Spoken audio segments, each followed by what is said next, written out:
back. How is everybody doing this evening? I want y'all to know I love you. I love you even more than before. I love you. Everybody starts with your phones. Please mute your phones. All right. Har, are you here with that affirmation, that prayer? Sure, I'm here. Thank you, son. Le cook sa dog de Amun-Rayay. Una bad mo maldu hu. Uma dayad hu. Uma zer hu. Leita nan zaman hu wakat. Pana bab ya nun. Kalal hamarad ater le Amun-Rayay. Itar shilil pa patet ufataha. Manuke nawap. I trust by way of Amun-Rayay and his master teachers and his paparazzi and his warner for this day and time. Panabab Yanun. All praises are for Amun-Rayay, overseer, the Thar of the heavens and the earth. I am the Wapian. Tahuhat, thank you very much, son. All right. We're looking for those spiritual experiences. I can tell you one that I just came out of. I had gotten a very intense argument with Donald Trump. He was standing in front of me trying to make out he didn't know that they were doing nothing wrong as far as black people, that we had a history. Like, you really think we're doing something? You think we're doing something wrong? I said, let me tell you something. Not only do I believe it, I know it, and you know it too. You know it. You gonna stand there and look at me and tell me you don't know that you've been doing wrong to black people? Yeah. Anyway, who had that first spiritual experience, family?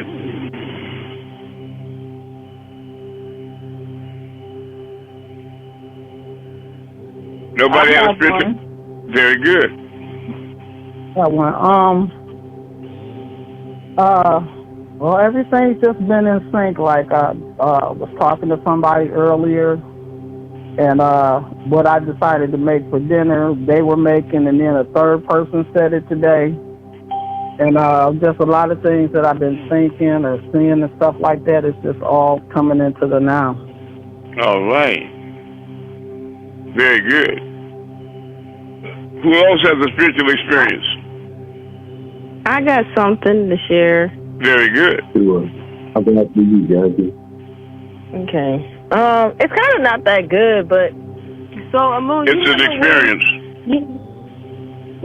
You remember when you was talking about like the different eyes, like if white people have this like certain like this gray eye and then there's like a black dot in the middle, that's like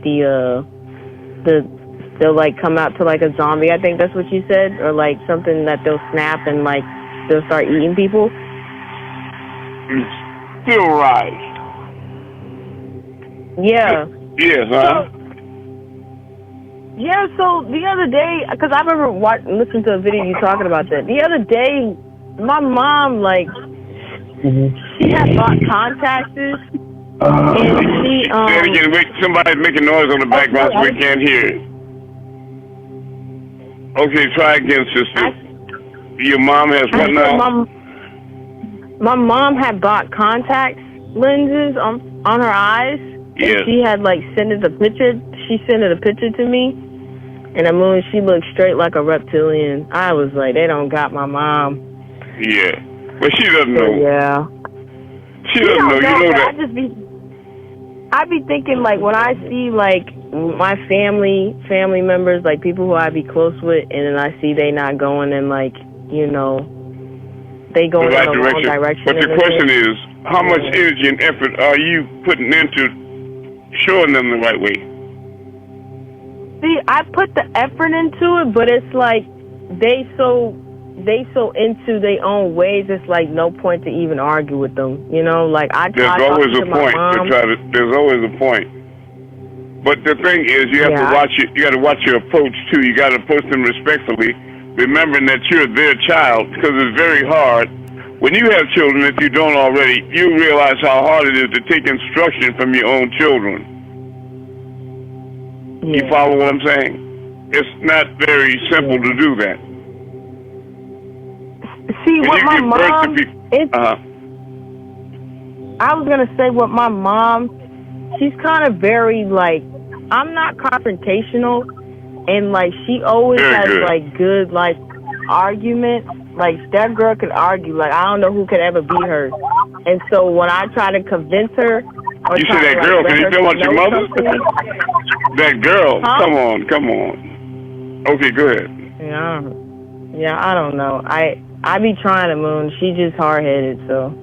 Well, maybe you can leave material around, like some DVDs, right? CDs, just give them CDs and DVDs. Because they can take instruction as long as they don't know it's directly you trying to teach them. Because they get upset, they think you're trying to bend them. Well, she is moving in the right direction. There you go. Mentally-wise, but like. And I had a feeling you would be influencing that. I am, but I meant like, because she's more into like the Christianization. Like she's not into like anything else. Yeah. That's not unnatural. We all were programmed into Christianity. But if you can get her to class one night, I'll do a whole class just for her. I care that much, okay? Yes, sir. I will. All right, thank you, Jasmine. Somebody else had a spiritual experience too, right? The brother? Dude, brother back. Yeah, hey, Dr. Williams. All right, who back? Hey, Kim. Brother, who back? What's up, bro? So, speak up, please. All right. Yeah, it's an interesting experience in that people in public places, random places, mostly grocery stores and things like that, they keep looking at me and they're like, hey, you can help me. You look like you know what you're doing.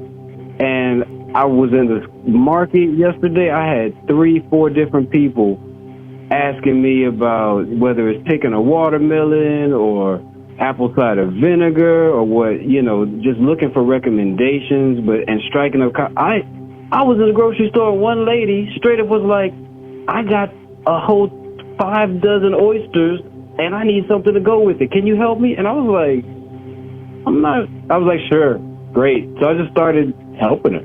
So like random people. Well, that's why you were sent here as a star child to help guide people. But you're just in the elementary states of that energy.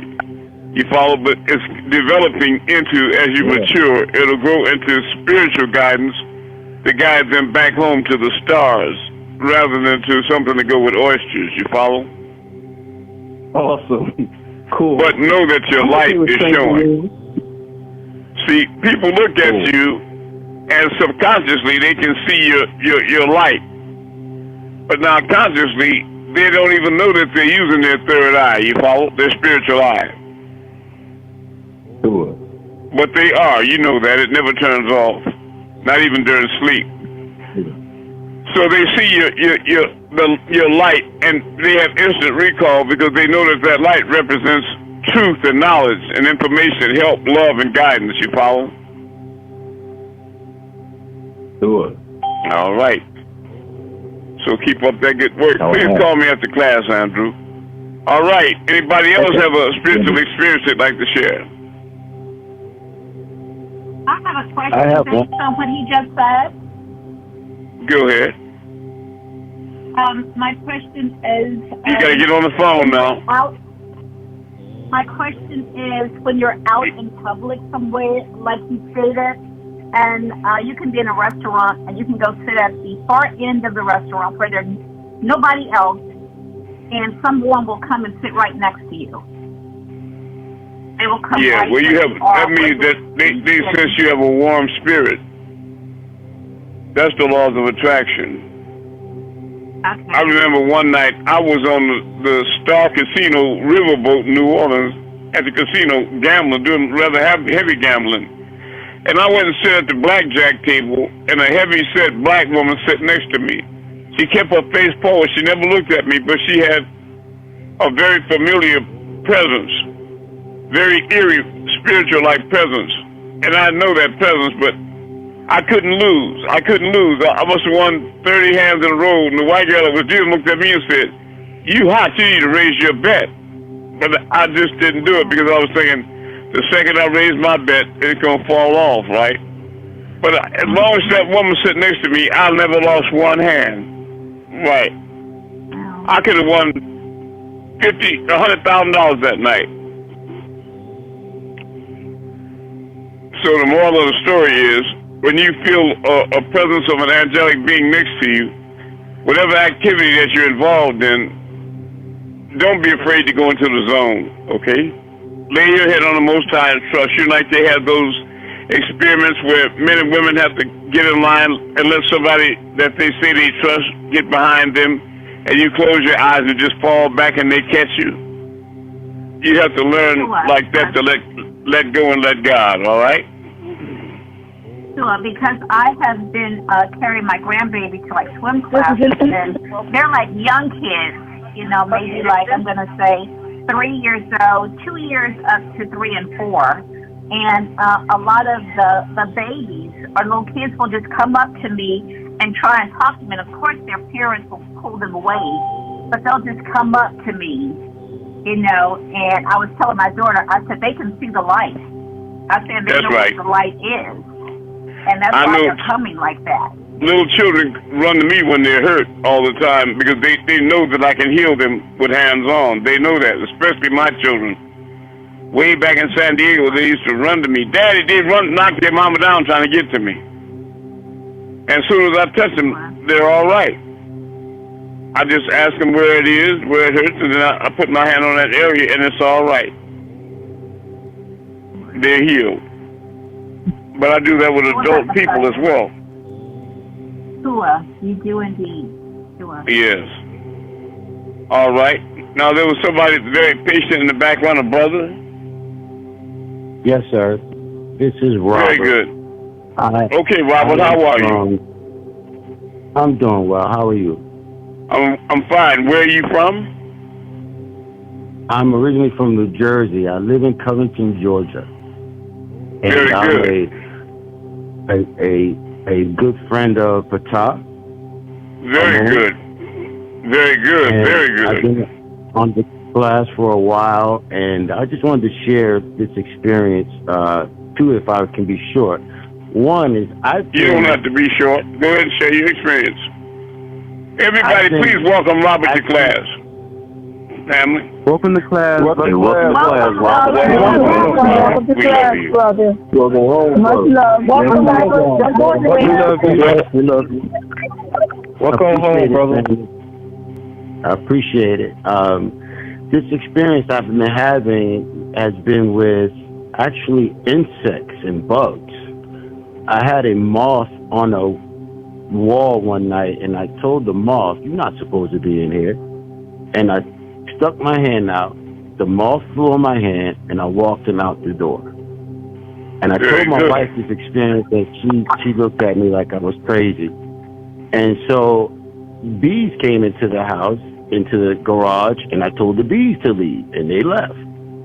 And she, laughed. And these 2 days, I saw a small moth, but it was the size of your fist. And it was so pretty. And I took pictures of it, and I sent it to Patah. I don't know what these insects are, but they were two big, like, moth-looking insects, but they were the size of your fist. The size of your fist. And so that's it. Yes, they were pretty, and I took pictures of it, and I still have it. I'll send it to you, but it was so beautiful to see. The second experience I had is, did you interact with them, son, Robert? I just spoke, and that was it. I, left them alone. I didn't kill them or anything, and let them be. And that was it. That's instant recall, because there was one time in our historic past that we used to stand up in the woods and mentally call an animal to us if we were hunting, and they would lay down at our feet and sacrifice their lives to us to nourish us. You follow me? Birds would land on our shoulder, and the lion would lay down with the lamb. That's at one time. When you're in the spirit, everybody understands the language of the spirit. It's telepathic. It doesn't require a verbal communication. Just like when we ask the stars of the moon for us, we'll, verbalize it and say, moon, move. But we really, the moon is not really hearing us. We don't need any vocals to do that. It's just a mind link that we have. I was outside in the front at night with one of my students, disciples, Darius Palmer. And I was out moving stars, and I have a big video camera, and it has a star feature for distant objects like stars. And he was videoing me moving the stars and the moon, etc. But all of a sudden I heard panic in his voice, a lot of excitement, and he said, Amun, what is that? And I turned to look at the direction he was pointing, across the street behind the barbershop at the bottom of the tree line, right at the base of these two very, very tall pine trees, there was a big round amber light. It had to be probably 4 feet in diameter, shining bright. And I instinctively said, without even a second's hesitation, I said, that's my family, son, and they'll do whatever I say, whatever I ask them.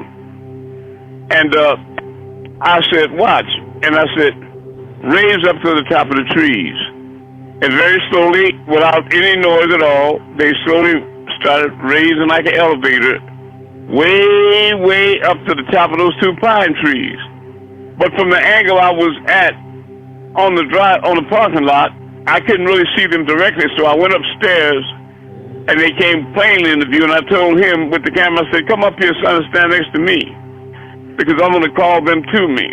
And when he got there standing on my right side with the video camera up, I said, are you all right? And this was a cold, murdering rap guy, and he said, well, as long as I'm standing next to you, Amun, I'm not afraid of anything. And I took him at his word, so I said, now come to me.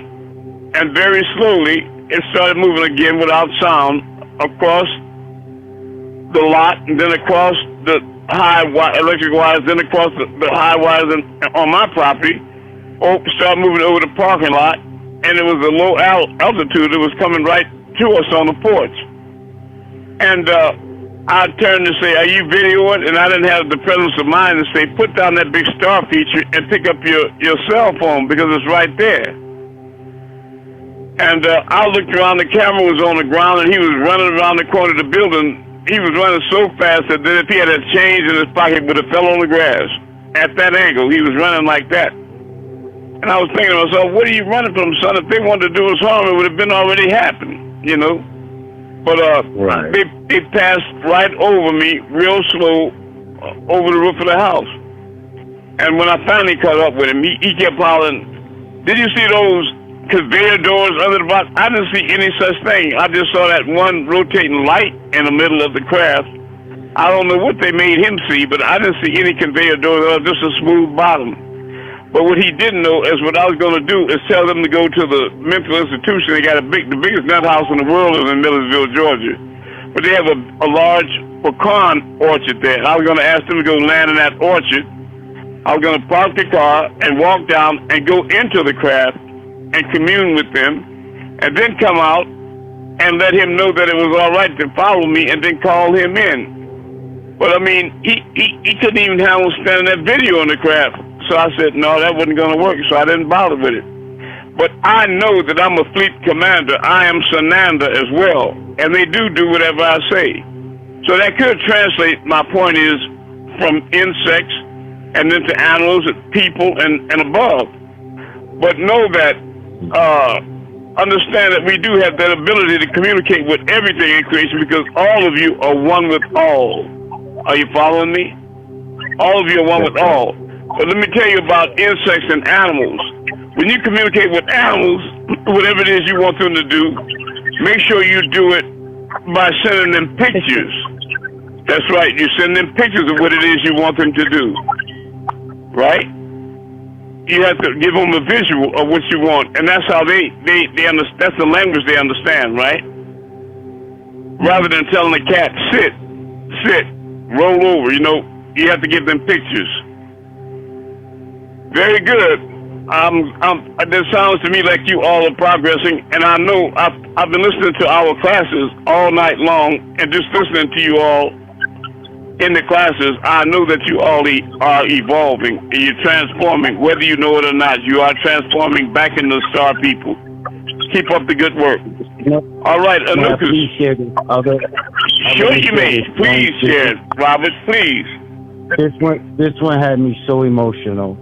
I've been having this dream, and it's been bringing me back to my spiritual brother Fatah. And we talk every day about anything, and we try to keep each other, at a high vibration, going through, family things or whatever. And I went to sleep, and I was wondering why him and I got so close. We're like, both fathers, live in the same community. I was appointed in this dream to fly a ship. And the ship was number 9. This number 9 has been coming to me for the last 6 months in different forms, different downloads. That's my number, as well as 19, yeah? Well, what it is, let me tell you, can I inject this? 9 is the number of completion, right? Because you have 1, 2, 3, 4, 5, 6, 7, 8, 9. 10 is not a real number because it's a repetition of 1 and 0, right? Cool. So, alphabetically, like Alpha and Omega, as far as the beginning and the end numerically, that would be Baena. All that's between his hands, the Baena, is between 1 and 9. 1 being Alpha, 9 being Omega. So if you all could just get a pen or chart, if you ask me, I'll show you how 1 through 9 is infinity, and 1 plus 9, 19, is Ilion. That's why that number mathematically is over here to 19. Bismillahirrahmanirrahim, and the Tasbih 19 chapters in the Holy Tablets, and every chapter is broken down in increments of 19, right? 19 is a very powerful number, and that's definitely my number, but go ahead. Yes, sir. Thank you. And so, in this dream, Chris and Fatah and I were responsible to take passengers, from one place to another. This was our ship. That sounds right. Our wives was the hostess, and then we had servants on our ship. All our people that was part of the ship were in white, and they all had a glow, so you knew who was who. Like That's right. The Last Dragon. It was so amazing. So, when you get on the ship, you can look beyond the ship and see other ships and see thousands of people. And there was so many getting on our ship, and there was this green raindrop you had to pass to get on the ship. There was no security, and whatever you had on, when you got cleansed or went through this green raindrop, you were dressed in white in the cleanest style that you imagined, and you were dripped in gold and jewels. It was so beautiful to see these people go from where they came to where they look. It was so beautiful. Pearls and diamonds and rubies, and everybody had their white, just looking. It was amazing. And it had me in tears when I was telling the story to my wife. And it has me near tears just listening. And that sounds so familiar to the reality that I've experienced, even on Tamaray, for those that remember.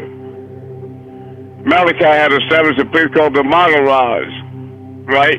And then when you go down into the Maharaj, you start circumambulating it, that you had to go through a water sprinkler.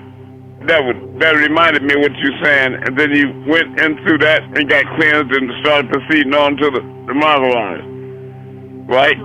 But I've been many places where I see these majestic beings and queens and goddesses and things like that, arrayed with diadems and crowns and breathtaking jewels and majesty. Yes, that is us. Yes. And I was just talking to Andrew when he was here, because when brothers come here, I photograph them in white, and I always let them use some of my jewelry to wear, my watches and bracelets and diamond rings and signet rings, etc., bracelets, you know. And I told him, he said, wow, this is what I said, yeah, because I want you dripping in jewels, right? Yeah, that is real, what you're saying, son. So bless your heart, Robert, and bless Patah for his connection to you. And I do want to suggest that you may both share, or no, you may be both sharing the same oversoul. You follow what I'm saying? Yes, sir. Like Yanun and I. For the moment. I appreciate the moment, just to share that. I was thanking God for, giving me that moment to share, because it was a blessing. Well, we love you, and now we know you are of our family. So welcome home. You hear me? Thank welcome you for home. sharing that with us. Thank you. Yeah, it was awesome. Welcome home, brother. Yeah. Welcome home. That's right. All right, Anuka's had a spiritual experience she wanted to share with us.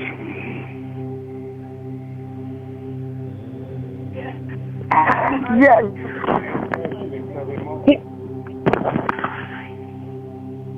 I wanted to piggyback on their experiences about meeting angels. I remember earlier this year I was in the Piggy Wiggy store, and I walked all around the store looking for a particular item. So when I found it, I decided to stop at the food counter. So when I got over there, there were other people in line as well, and particularly a young man whom I had met in one of the aisles, and he was quite friendly. So I walked away and went, like I said, to the food line. But when I got over there, he was there too. When I finished making my purchase and walked away from the food line to the cashier, when I got there, this young man was there as well. But this time he offered to pay for my purchases, which I upfront refused, because now I get suspicious of people, and I didn't know exactly how to say no or how to make him to deter him. So I just said, no, I got the money. I don't need the money. He said, but I insist. So I said, why do you want to pay for my food? So then he asked my name. I told him. He told me his, but I forget now. And so I let him pay for my stuff. Well, when I got outside, I turned around to see where he was. He had completely disappeared. That was an angelic visitation. Very good. That's exciting to hear. I've had many visitations from angelic beings, and it's always divine. All right. Thank you, Anukas. Bless your soul. Okay. I need to change the vibration and ask if the brother Katat here. Is my son Katat here? Well, back. Rahu back, Katat. Yes, we can hear you, and I'm just glad you're back from Africa. I missed you personally very much, son. And he is of the spiritually elite, and he wanted to share something with us in class. Yeah, basically, I wanted to share something I noticed. Can you speak up louder, closer to the phone, son? Louder?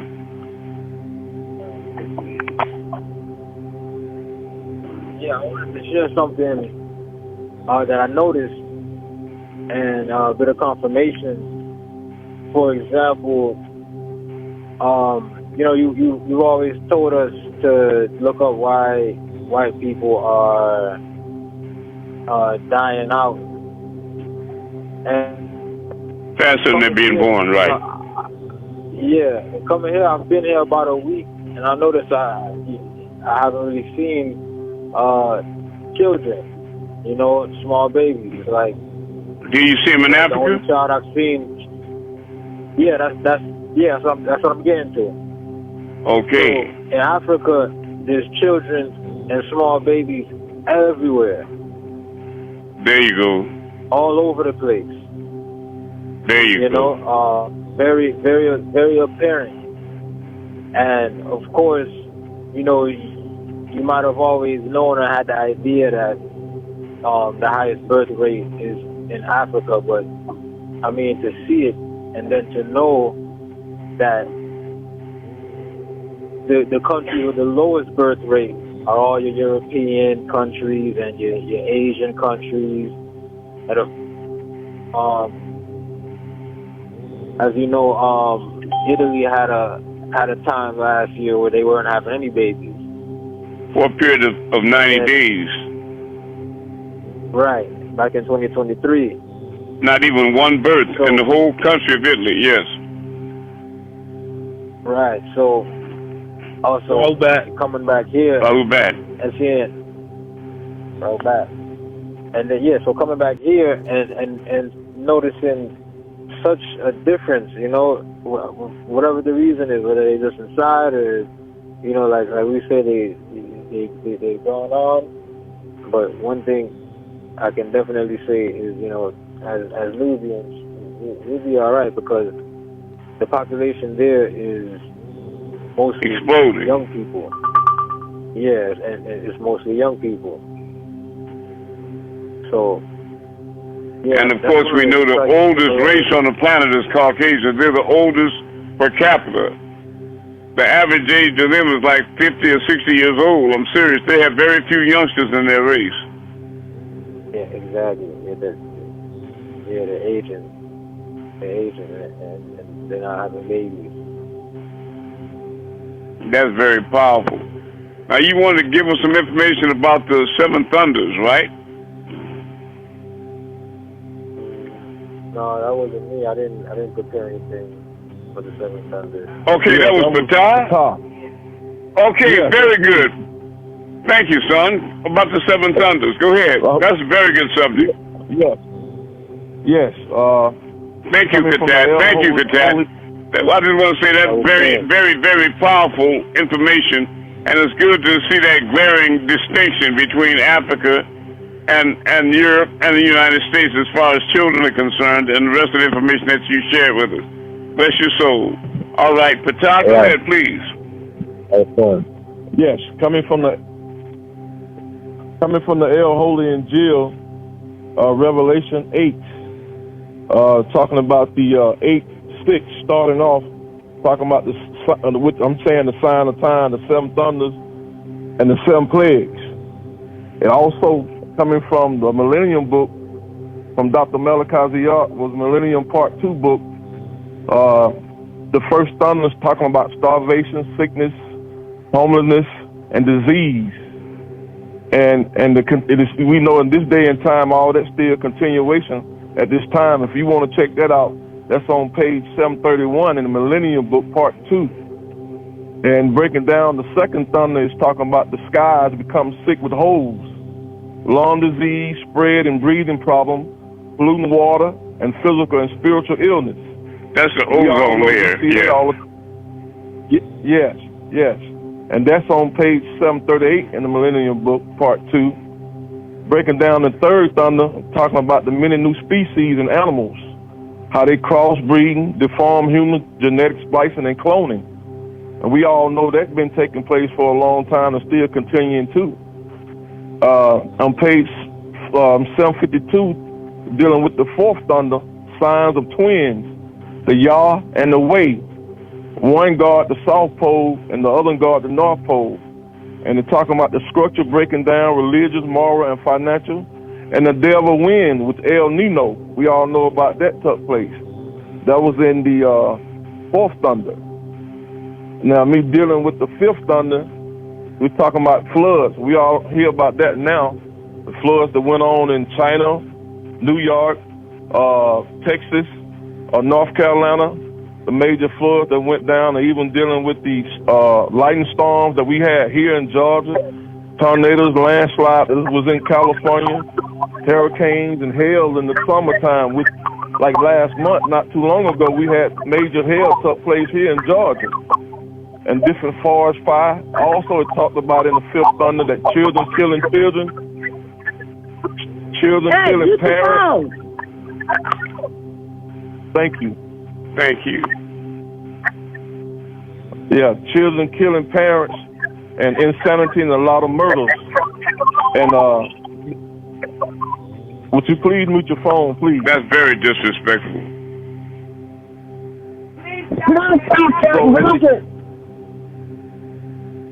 Go ahead, son. All right.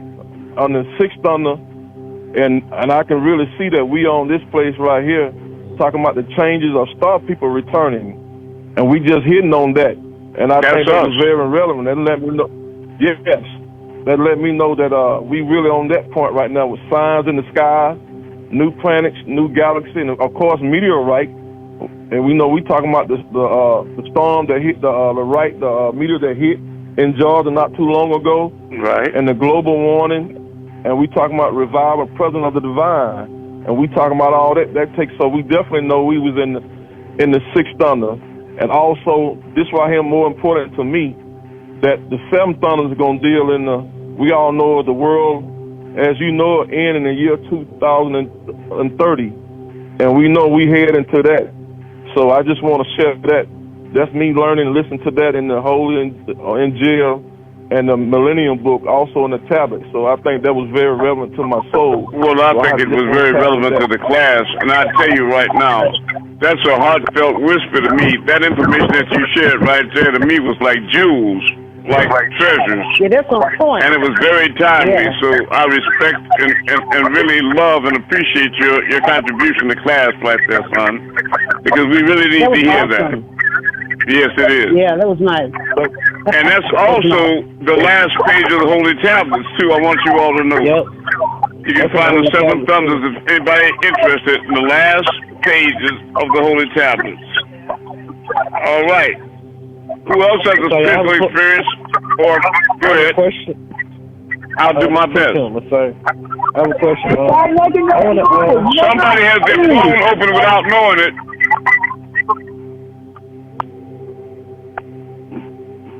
Go ahead, Kim. I actually want to ask you about the post you sent out about Dr. York. Can you go over that more? Which post? It was a long post you recently sent out about Dr. York. It's how he was framed and stuff like that. You know all the details. Oh well, what that was something that I wrote. I used to write a lot of legal briefs for him, and I'm not an attorney, but you wouldn't know that. The one that you're speaking about was called Conspiracy Revealed, Judicial Misconduct and Conflict of Interest, where I broke down how they set up that case against him. It was a two-tier prosecution.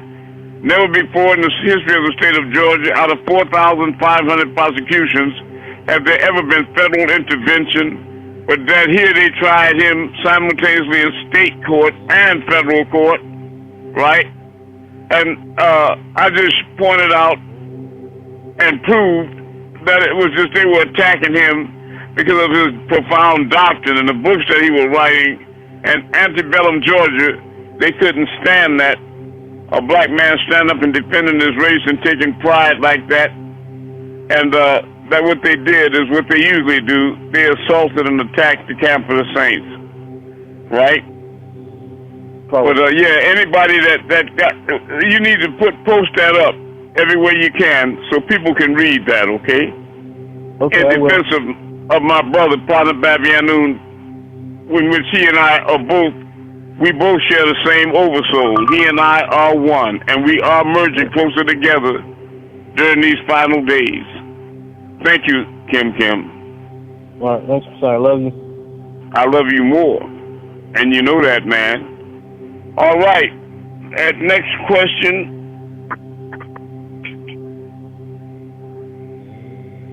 I have one. Okay. My question is this. Now, we know you said that you were one of the two witnesses. And my question was, is your work still ongoing with that title? I'm sorry? I said, is your work still going on being, you being one of the two witnesses? Yes. It is ongoing, but it's predominantly finished because you'll notice that as one of the two witnesses, my name and title was Ahmed. And now I've been raised up to the order of Amun-Rayay.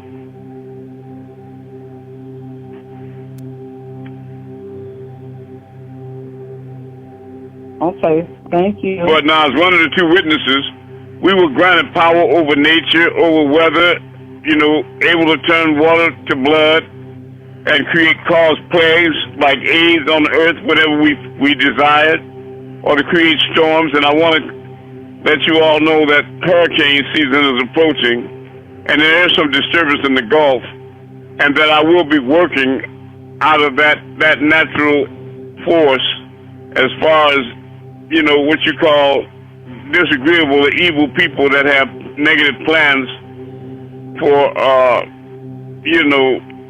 the races they describe as minority, which is actually majority, but they say minority, which is psychologically inferiority numerically, right? So there's something to be in store for them, and I suggest that they take their foot off the gas and hit the brakes because they won't be able to handle what's coming. Go ahead. No, man. Moon, I want to share a story that I've seen on the news today. Very good. Can you hear me? Yes. In Floyd County, in Georgia, they got two Caucasians had made over 800 bombs. They didn't say what they was gonna do with them, but they had handmade 800 bombs, and I'm glad they busted them today. I think that was, to me, I felt like that was conspiracy for them to take place, something serious mass killing for them building over 800 some bombs. That touched my soul when I heard about them two Caucasian. They caught them though. They got them locked up and they confiscated them 800 bombs they had made.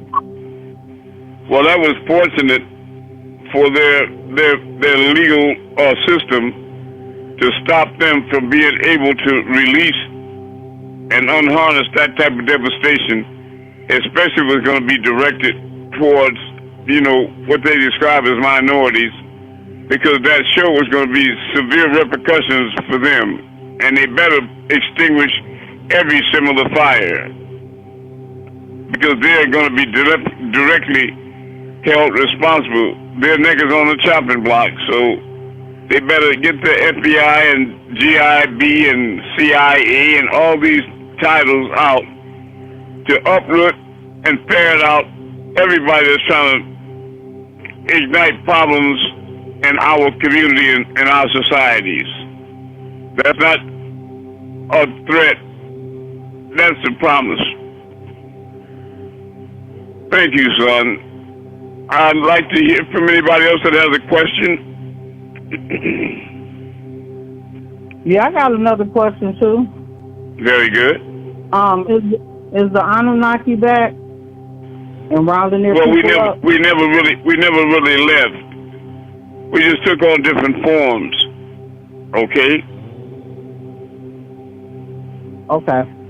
Have you all seen a commercial where there was a tall black sister in a car commercial, and she was unusually beautiful, but she had a quaint appearance. She looked very exotic, but she was tall, very tall.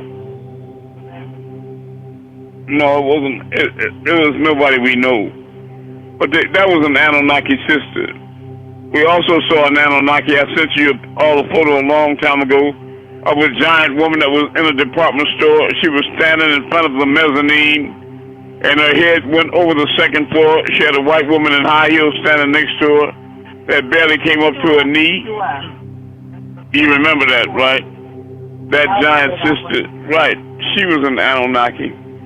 There were giants in the earth in those days.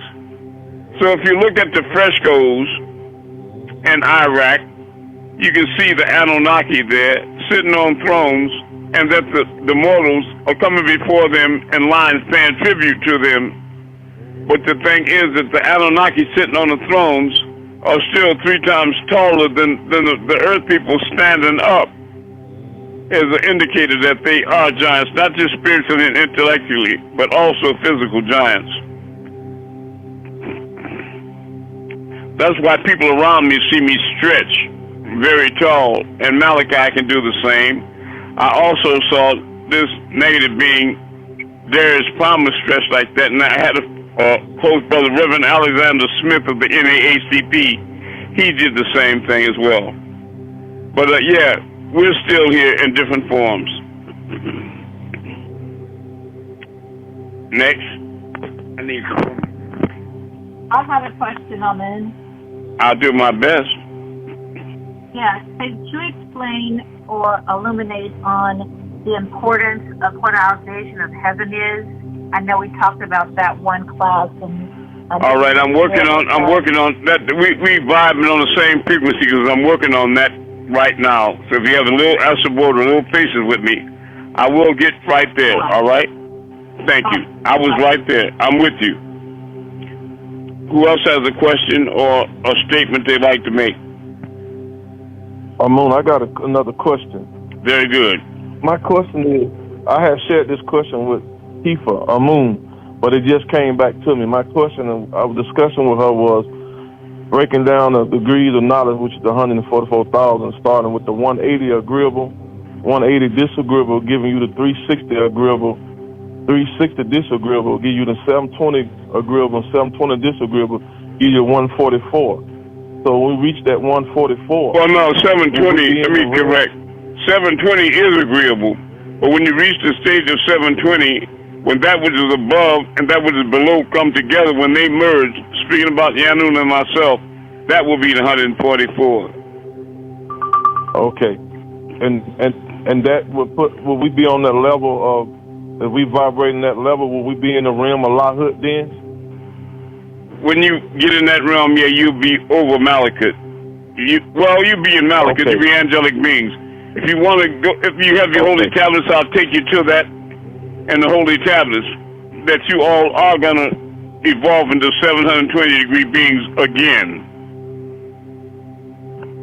Those of you that stay in lockstep with me, especially during these turbulent times, hold on to the rope and never depart. You know in your heart of hearts, everybody with us knows they can feel they're in the right place, headed in the right direction.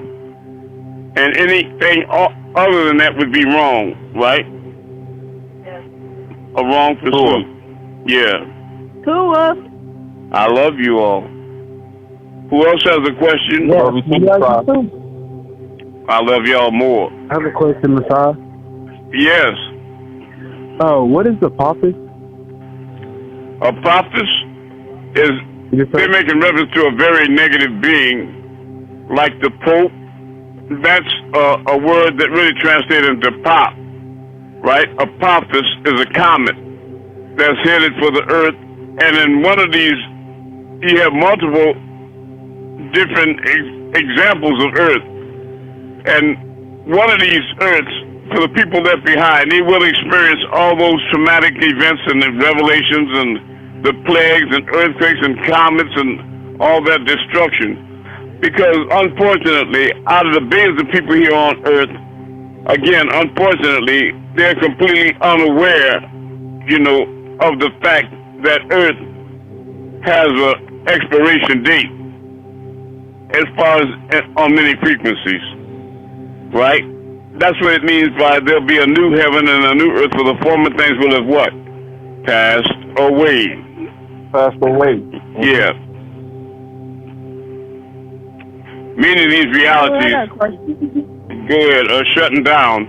And the Apophis is going to help shutting one down. Go ahead, sister. My question is, I know that Donald Trump is the Antichrist, but he's my one of question them. is kind of right. My question is kind of like, why is like it seemed like a lot of like the leaders in the world are like following him in a sense. Like, why is like, you know, the people up top, you know, that got the money and stuff like that, like really like follow his lead, like really like, you know what I'm saying? Like, because he's like the Pied Piper to the rats in the world. He's a magnet. When you go to Matthew's in the Bible, where Jesus teaches the people parable that there was a farmer, a good farmer, that fell asleep, and while he slept, a stranger crept in and sowed tares among the wheat, right? So that the servants of the household went to the farmer and asked, "Did ye not sow only good wheat?" He said, "Yea, but while mankind slept, the stranger crept in and sowed tares among the wheat," you know, evil among the wheat. And they said, "Bid ye us to go out and uproot the wicked tares?" He said, "Nay, because you thereby uproot the good wheat, but wait until the harvest, and the angels will come, and they will separate the wheat from the tares, wrap all the tares in bundles, and burn them in the furnace, and rake all the wheat unto my barn." And then Matthew went on the next page, where after the multitudes that left, the disciples approached Jesus and asked him, because they were confused too, they said, "Please declare unto us the parable of the wheat and the tares." And he went on to explain that the farmer was the good shepherd, and that the wheat were the children of the righteous, and the tares were the fire children, or the children of the wicked, and that the harvest was the end of the world, and the angels were the reapers. And to wrap all the tares in bundles and burn them in the furnace was to send all the no good people to hell, and rake all the wheat unto my barn was to bring the righteous to heaven. And thus he spoke, he taught in parables. Okay? If that didn't answer your question, you can turn it another way to try to get what you need out of me. Yeah, I'm still kind of confused. Okay, what are you confused? It's not bad. It's just you're curious too, and curious minds want to know. Okay, sister, what is your confusion? I think it was kind of like, I think I'm trying to figure out like, what is there something about him that just makes everyone, like the evil people, like attracted to him or something like that? Exactly.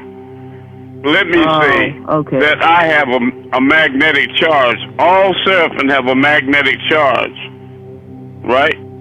Like the brother Andrew that said he went into the supermarkets and people were attracted to him, or the malls and certain insects were attracted to Robert.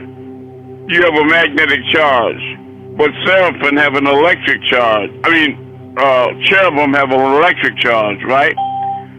So that if you take a magnet when you were a child, if you found one in the old refrigerator and tied a string on it and drug it through the dirt or sand, when you picked it up, you'd have the heebie-jeebies because all the metal shards would be sticking up looking like a porcupine. Anybody remember that? Yes. All right. Sure. But what you did notice about the magnet is you didn't see any rocks, glass, paper, or wood, or anything like that sticking to it, right? Right. Only the things that have a magnetic charge sticks to the magnet, right? So I, as the real Messiah, could walk through all the throngs of people on earth, but I'll only be attracted to by those that have a magnetic charge like myself. All the cherubim with the electric charge, they'll just keep eating hamburgers and drinking wine. It's like, well, who is that nigga? What is he talking about? Let's go get something to eat and steal something, right? Let's go do a drive-by, hit some heroin. What is that nigga talking about? You follow what I'm saying? Yeah. Yeah. But they do have negative beings with an electric charge that they're attracted to, like Donald Trump, right? Okay. And when he goes through the world, he's like the Pied Piper, and all the rats follow him down into the river. Right? Right. Because he's like unapologetic with it, and so they like That. But that's the attitude that they have. They're devils, you know. Birds of a feather flock together, sister. That's right. Right. Like-minded others. So evil attracts evil, right? Right. That's right. Sure. You notice that when you were growing up, the bad boys and bad girls that you knew, they were usually surrounded, they were in the company of bad boys and bad girls. Am I right? That's right. You're right. That's right. So would those be considered reprobate or no? Would they be considered what? Yeah, they are reprobate minds. Those are the fire children. For every righteous child that's born, there's a fire child or an evil child born in the world. The fire children are here. They're the children of the devil. And they're evil by nature. Sure. Right. And they think evil continuously. Always. Without break or cessation.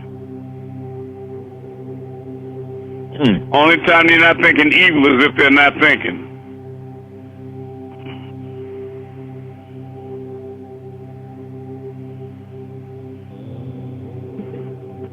Does that answer your question?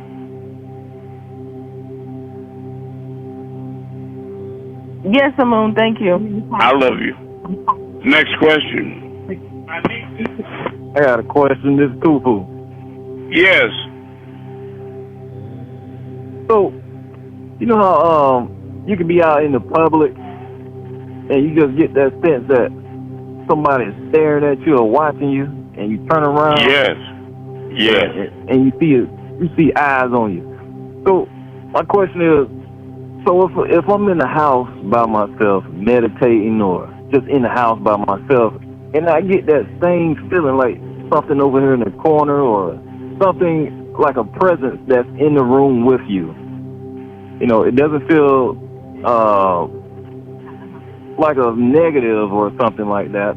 It's just, you can feel another, like there's something staring at you or watching you or something close by, like another Let me presence. say you look around. that you're surrounded constantly by spiritual entities, right? Because all is teeming with life, even in what you call outer space. It's teeming with life. There are beings, even in the blackness of space, that exist. Not beings like you, but beings. So what it is all these spiritual beings are around you constantly, and they're reading your aura, your lights. So when your light shifts amber or red, all of the negative beings swoop to you. They're attracted immediately, and they circle around your aura and descend down to your crown molar, and they possess your body. And when they start seeing colors like green and blue and violet, they're repelled, and all the agreeable and loving and divine beings, they swoop to you and circle around your aura and penetrate through your crown molar, and they establish a presence within that temple.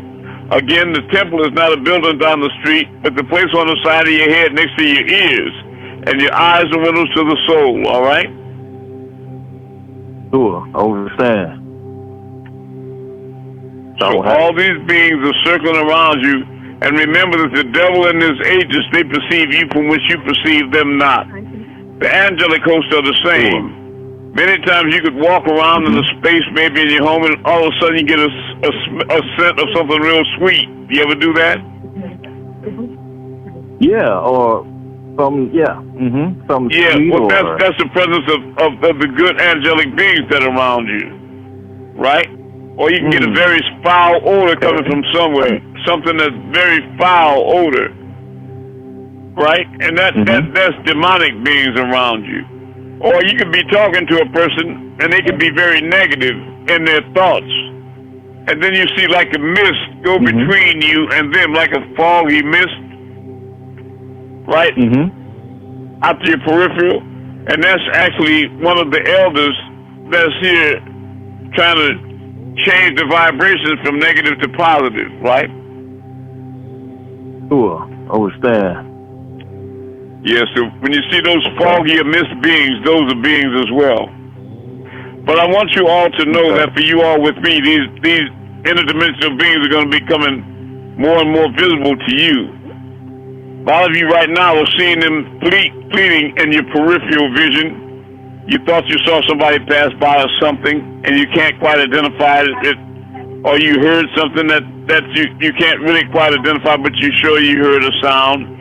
Because you're beginning to belong to, you're straddling two realities more and more.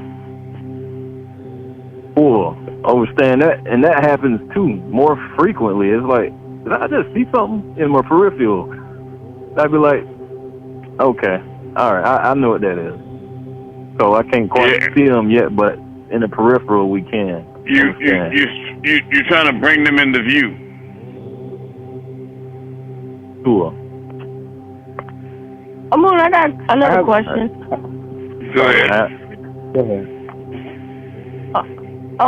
My question is, how do you know? So you remember how you were saying, like, you have, like, real dreams and then you have, like, the fake dreams that you create? On average, out of 12 dreams, you have 7 false dreams and 5 true dreams, on average. Go ahead. Right. So how do you know whether or not it's real or not? Is it, how do you know whether or not it's real or not? Well, that's something that you learn to have the fire corn, or the distinction between allegorical and decisive. Well, you'll be able to distinguish between real things and false dreams, but that comes with spiritual maturity, all right? In other words, when you have dreams, for example, and when you think back on them, if you keep a record of them, you'll start remembering that you had a conversation along that line, or it was a movie that you saw on TV, or some kind of emotional event in a relationship between a family member or a friend or somebody you work with, and you can start connecting them to that dream was born out of that. But when you have a truly spiritual dream from your higher self, it's usually not connected to any experience that you've had thus far, but usually it's a reflection of a possible future outcome, okay? Oh, so like the deja vu dreams are kind of like the ones that are real, is what you're saying? Well, deja vu would indicate dreams that you had, that you reflected back on the experience that you had previously already in the world. The ones I'm suggesting more strongly indicating that they're coming from the higher self are the ones that give you impressions of possible future events that may unfold. Like the brother had about the ships and the crafts and the jewelry, etc. That would be considered real and not just a dream. Oh, okay. Right? Because what does he have in physical life? What can he relate that to in life to say that came from a book or a television show that he saw? You see what I mean? It's completely unrelated to this present world, isn't it? Right. Okay. Thank you. I love you. Rahul Batman, I have a question. I'll do my very best. So knowing that in the pamphlet and all throughout the teachings of Malachi, it mentions that we, 144,000 will leave with Amun-Rayay by 2030. And that's so right. While studying the packages, the question that it sparked was with the endocrine system. And my question was, why is it so intermingled with like the chakra system and specific organs and glands in the body? Because there are specific organs in your body, such as your pineal gland and your tonsils and your appendix, that work in conjunction with your third eye or pineal gland to raise your lights up, to reconnect you with your higher self or the spiritual realm. Are you following what I'm saying? But you also have aspects of your being, like your stomach or your abdomen, that you have two brains in your body, one in your cranium or the top of your head, and you have another brain in your abdominal system, right? So you get a gut feeling about certain things. Are you following what I'm saying? But usually when you're talking about connecting to the higher realm, your pineal gland and your tonsils and your appendix all raise up in vibration in sync. And that causes your internal light to travel from the base of your spine up Jacob's ladder through the seven heavens, seven chakras of the seven crowns, past the lotus breastplate and laryngeal seat, the pineal gland, up to the crown molar, to where you have that thin, transparent, hollow tube called an etheric cord attached. And the ball of light resonates inside the temple to cause that opening in the etheric cord to expand like a woman dilating to give birth. And when it's wide enough to accommodate that inner light, you travel out of your head into that hollow tube, which is the tunnel that people describe as going through when they have near-death experiences, right? And then you're a free spirit. You're outside of the physical body. Are you following me? And connected to the spiritual realm totally.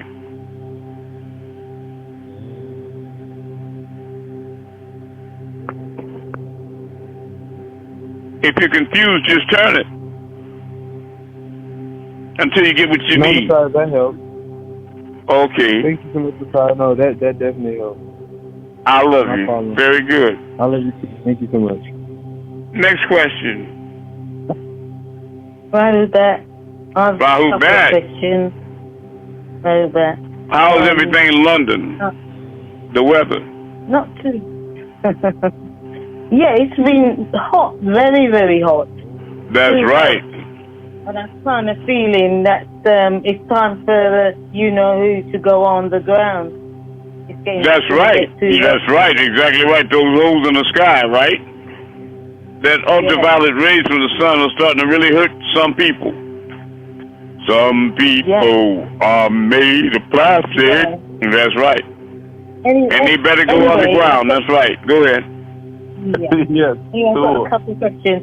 Can you remember you saying that our organs, like our heart's going to move from the left to the middle of our chest? Is there a reason for that? And is there a reason also why our kidney is going to get larger and the skull is going to get larger? Is there a preparation for something?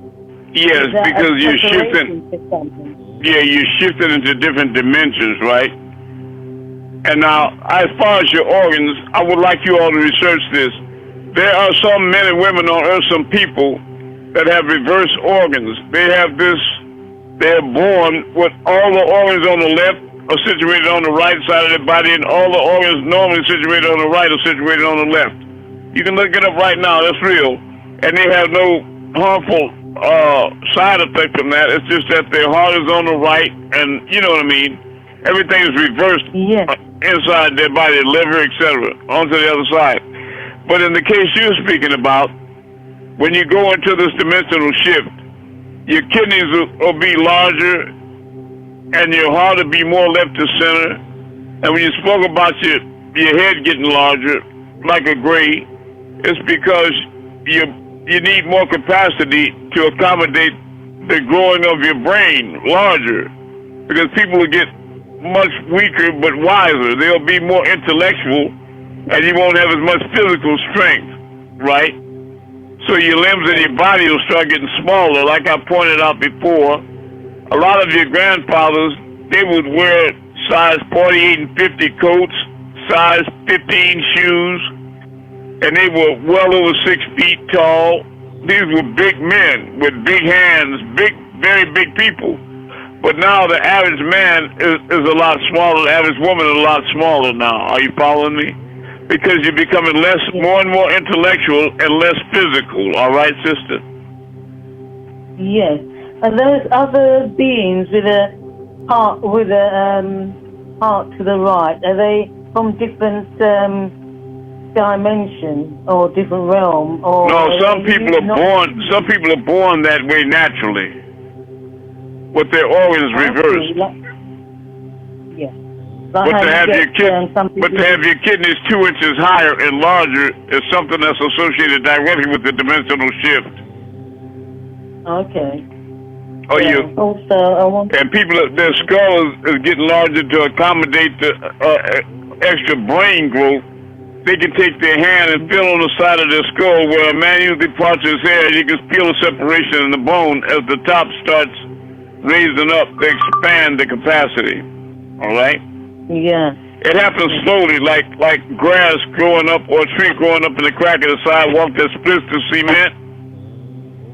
But you would never associate a root with being strong enough to break concrete. You follow me?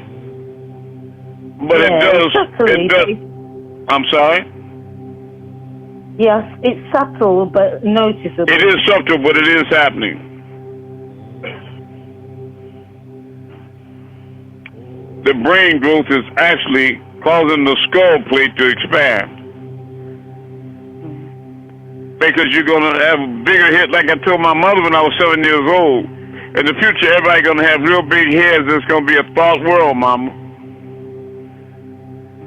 Because you're beginning to remember that things are brought into being and controlled by your thoughts rather than your physical muscles. You notice the most powerful people in the world, they don't work physically hard, but they're mental beings. And they create everything, they create everything mentally, right? Not through sweat and backbreaking, right? Okay. Yeah. And things just seem to come to them. Go ahead. Yeah, I've got a second question. I was listening on YouTube how two Asian men, Indian men, they walked from India to Mexico in several hours. How is that? Is that possible? That what happened? I'm sorry. They walked from India. They were saying they walked from India to Mexico. That had to be a spiritual. That had to be a spiritual trip because there's an ocean that separates them for one thing. Yeah. Yeah. Unless they walked around the Siberian Straits between Russia and Alaska, a 26-mile land bridge that used to exist, but that's no longer there, so they couldn't possibly walk from India to Mexico without getting wet. They sound believable, and it could have been believable, but they had to travel in the astro. Possibly. There are people in this class that have visited ancient India and Egypt and different places. And I'm one of them. Different planets, indeed. Different dimensions and worlds. But we take flight like shams. The brothers Ivory brought up the organs when your tonsils and your pineal gland and your appendix raise up in order and vibration. They ignite a spiritual resurrection and transformation by your internal abdominal light raising up the light cord of your spine, or Jacob's ladder, right? And you go out through the crown molar into the etheric tube, and once you're a free spirit, wherever attention goes, energy flows, right? Irregardless of time or space. Because time and space are not relevant there, in that realm. Possibly, yes. Yeah. It possibly could be they have their barracy then. Probably they, like the Aborigines, they're living in dream time. Either that, or they have the stem still there that wasn't removed surgically, or just maybe the impressions of the barotheric gland are still there. Are you following me? Yes. But it wasn't spiritual. The only way they could travel from India to Mexico is spiritually. Yeah. Thank you. All right. Cheryl, are you here tonight from London? Cheryl hasn't been here in a while. I'm getting concerned about her. that she might have been misdirected or captivated by one of those demonic beings. That sometimes they have a real... Go ahead. How's that? Who is this? No, I'm saying, how's that? She's been coming to classes. Oh, I didn't know she was. I'm very glad to hear that. Because I'm very concerned and protective about you all. You know that, right? And sometimes what happens is people get mesmerized by a good speaker or orator, and they get sidetracked for a minute, right? And they drift away. But I'm glad to hear that Cheryl's holding on to the rope, because I was going to use her for the example that one night I got up out of my bed and I was standing on my bedroom floor, and a tunnel opened up, and it traveled from me to Cheryl in London. And I went down that etheric tunnel, and I was in the room she was in, over her, looking down in the bright light down at her, okay? Yeah, I traveled to Cheryl in the etheric form. And I'm in the United States and she's in England, so there's an ocean between us. You follow me? Yeah, obviously. Right. Plus, I hope she didn't get... hope she didn't get nervous. Nervous? Well, I'm sure she didn't anyway, because You mean when I visited? I don't know if she was even aware of the fact that I was there. Many times I can visit you all, you're not even aware of my presence. As such, you may sense a presence, but you don't think that it's me. You don't know that it's me. Yeah, I think we all know. Okay, well that means that you're alert. But trust me, everybody that senses my presence they're not apprised of the fact that it's me in particular. They just sense another presence there, a spiritual presence. Or sometimes we can now that you've been talking about it so many times, I'm sure they realize now. Maybe they do, and I hope they do. I was looking for something I wanted to read about the mate and twin flame or husband of the brother I was reading to you all about that was in heaven, in the fifth plane, the fifth heaven, and we couldn't find it yet, but it is 1025. So I hope the sister has patience with me, and we open up the next class, I'll find that and reveal more things about heaven to you all from a feminine aspect, okay, through the eyes of a woman rather than a man. I love you all, and it's time to go outside and move these stars and perform some miracles right now. Robert, I'd like you to go out and Georgia, wherever you are, and all of you, from London to Africa to Florida to Kentucky to Texas to Ohio, Washington, D.C., all of you all, please go out and let's perform these miracles and exercise our spiritual muscles. All right, family? Andrew.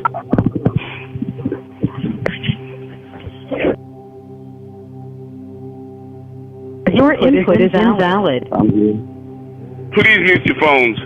Could I have you and your wife go outside so I can perform a miracle for her and with her tonight? And maybe by that bless the baby, Andrew. I'm at my office. She's at the house, see. So we're in different locations right now. I'll follow you. But, well, what do you see outside, Andrew? I see a nice bright star right overhead.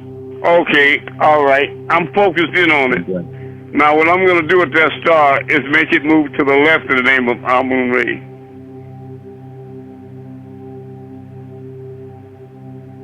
It's moving. All right. Now back to the right in the name of the Messiah, Amun-Rayay.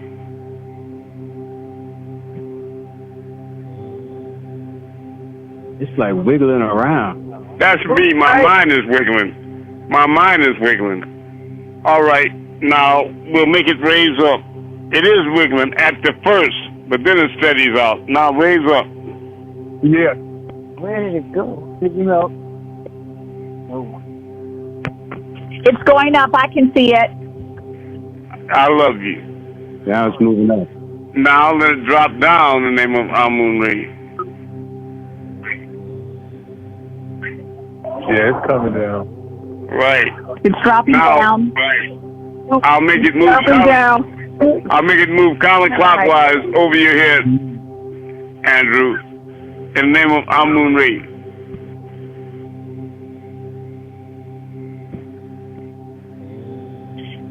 Moving counterclockwise. There it goes. We're counting clockwise. Yeah. All right. Next person. Thank you, Andrew. And I hope to hear from you at the class. Thank you. I love you. Thank you for your contribution to class as always. I see a star. This is Stukas. Okay, Anukas, what do you see? I see a star. All right. We're going to make that star come closer to you in the name of Amun-Rayay.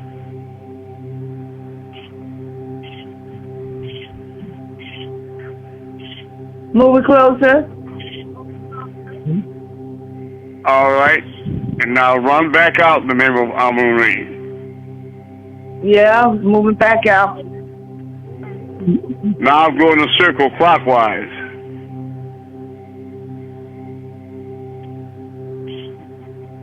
It's going clockwise. Moving clockwise. Right. I love you all.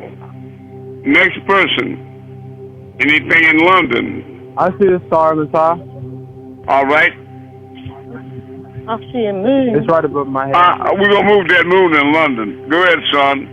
I'm going to make that star go up in the name of Amun-Rayay in Texas. And it wobbled at first, but it's going up now. Yeah, it's going up. It's going up. Yeah. Right. It's going up. Yeah. Now drop down. It's dropping down, Matai. It's dropping down. All right. Now I'm going to circle clockwise. It's going in a circle clockwise. Moving clockwise. Going in the circle. Clockwise. All right. Thank you, son. Now that moon in London, is it full? Full enough to put your face in? It's not a full. It's not a full moon at all. At all. It's, yeah. It's a sliver? Last night, though. Yes. Oh, yeah. All right. I'll make that moon move to the left in the name of Amun-Rayay.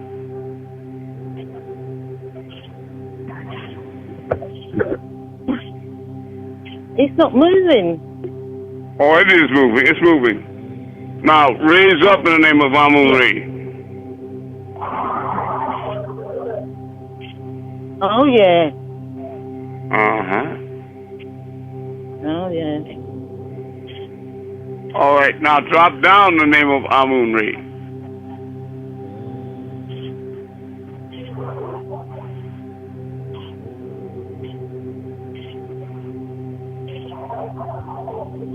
Dropping down. Seems to be growing. All right. Now we'll make it go in a circle counterclockwise in the name of Amun-Rayay.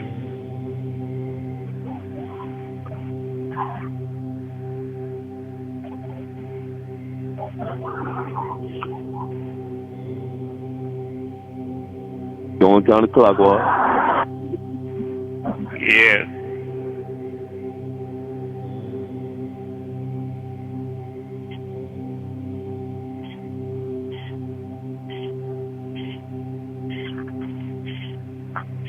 All right. Did you see that, Ann? Yes, I did indeed. I love you. It's very good when you express to people what you see and describe it. All right. We need one more person.